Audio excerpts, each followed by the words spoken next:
Is the Richtofen endgame canon as of the end of Black Ops 3 and the comics? No. Can it be? Yes. Hey everybody, Reynolds27 back here for another zombie video. Today I want to explain why the Richtofen ending isn't canon yet in the zombie storyline, but why it can be. I started seeing this comment pop up on my most recent videos covering the Revelations ending. Let me take you back to the buried ending first. When the map released in July of 2013, we quickly found out the endgame Easter egg that was hidden within Buried. I did some digging to find which side was completed first, which was in fact the Maxis side, interestingly enough. The reason I bring up which side was completed first was because an argument was presented saying the proper canon is the first side that was completed, which would agree with the timeline in this case. Jump forward to May 4th, 2017, where Jason Blundell visits JC Backfire to reveal Zombie Chronicles and the timeline. On the timeline, we can see that the buried ending takes place directly after the Maxis endgame. Maxis plucks Samantha out of Richtofen's body on Moon to join him in Agartha.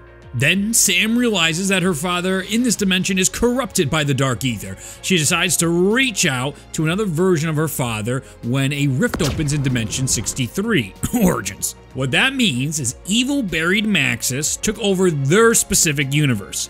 He imprisoned Richtofen in that zombie body and sacrifices the Earth. Samantha sees how crazy her father is and gets help from Origins Maxis, who opened a rift when they were experimenting with 115 throughout the Origins map. If you play through the game, you most likely can put together the rest of the storyline that is shown to us from our timeline. If not, maybe I'll make a video another time.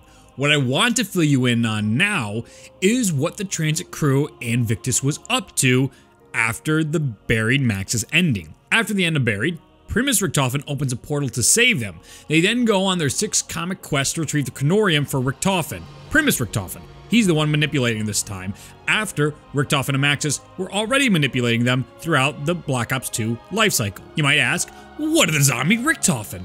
He is present throughout the comics, gathering the blood vials for the end of the Revelations cutscene, and pushing Victus in the right direction to get the Chronorium. On the timeline it reads, Primus Richtofen begins to manipulate Stuhlinger, opening a rift for Victus to begin their new journey. Pursued by undead Richtofen and an army of the undead, Victus enters the rift. Victus leaves before Maxis destroys the Earth. Before we move on from Maxis' ending, I want to bring up why Victus will most likely be in the next Call of Duty Zombie game. The final words of Victus' journey on the storyline read, after delivering the blood vial to his younger self and recovering the blood vials belonging to Victus, he returns. Victus is placed on ice to be kept safe until they are needed next. The wording seems like clear foreshadowing to me. There's no reason to put this crew in stasis and never use them again. The comics go into great detail in fleshing out these characters and what I believe is Treyarch's hope to get players to like them more for when they return in the next zombie game.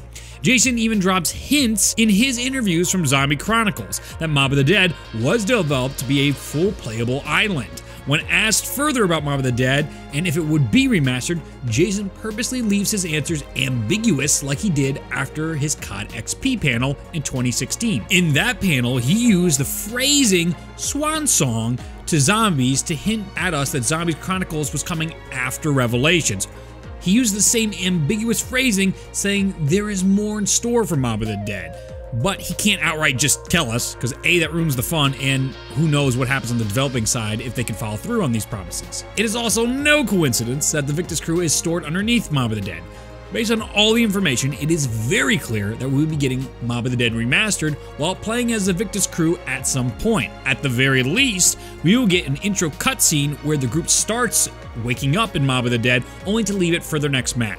It seems more likely that they will show up in Mob of the Dead as a pre-order bonus map, just like how the Giant was presented to us in Black Ops 3. Now that we understand the Maxis ending and where it is going, let's talk about the Richtofen ending. Many commenters have asked if that ending is canon or not. I honestly forgot it wasn't canon until I started researching for this video. Richtofen's ending is when Richtofen goes into Stu's body. It is believed that they fight until they all die, in which Richtofen should return to his position of power or be erased from the existence with Stu. It's not really explained too well for us whether Richtofen would go back to the Ether or he's just stuck dying with Stuhlinger. Having Richtofen die, though, at the end of the Buried Endgame can fit perfectly into the timeline and Dr. Monty's plan. As discussed in detail in a previous video, Dr. Monty is looking to get rid of all the characters and their many versions throughout the multiverse. In Black Ops 3, we see each of the music trailers killing off as many different versions of our characters as possible. It seems that Dr. Monty wants to kill off all of our characters in hopes of gaining control over his perfect world. Richtofen's Buried Endgame could represent yet another dimension being closed off. But that isn't where it ends for the possibilities for Buried's Richtofen Endgame. In fact, I made a video months ago discussing some of these possibilities, which you can see linked in the description of the video or in the cards. The video is a bit dated, but the fundamental principles still apply. We know that there are events occurring in the canon story that do not show up on the timeline. The Revelation Cipher reveals a battle between Primus Group and Dr. Monty where they hide the children from him. We know from the giant radios that there are versions of our crews running around killing each other. There is even the idea that the Buried Endgame can represent a way to break the cycle that is established in Black Ops 3. And we know the Chronorium itself is only presenting information as from the viewers of the Chronorium. Both Richtofen or Monty could have influence on what we are seeing in the timeline. The next installment of Zombies could even be continuing after the Buried Endgame, but that isn't likely because Jason explained that they put brackets on the old games. That's what the whole purpose of Black Ops 3 was for. What Treyarch did was allow themselves to write in more if they choose to use the endgame in the future or not, but for now, the dimension's dead and they don't need to add more information to that unless it suits the story to make it better. It happened, but it didn't have as strong an impact as other things. Richtofen messed up and he died until we say otherwise. It is a great way for them to jump us into a brand new story and universe without being constrained by all the things of the past. So in summary, Maxis is canon, Richtofen fits in perfectly, but it hasn't been confirmed canon yet. Most likely will be in the next game. Unless Treyarch doesn't find any need to even bring that up anymore and they're going to leave it as one of the many universes that get destroyed inside the brackets of all of our past zombie maps. I really enjoyed going back through the history of the buried Easter eggs with all of you. It was awesome to start seeing who solved it first and how these interacted and how it lines up with our story now today. I hope you enjoyed the video. If you did, leave a rating, and if you enjoy these type of videos or any gaming videos I may post, please subscribe for more content. I hope you have an absolutely fantastic day, and I will see you in the next video. Bye.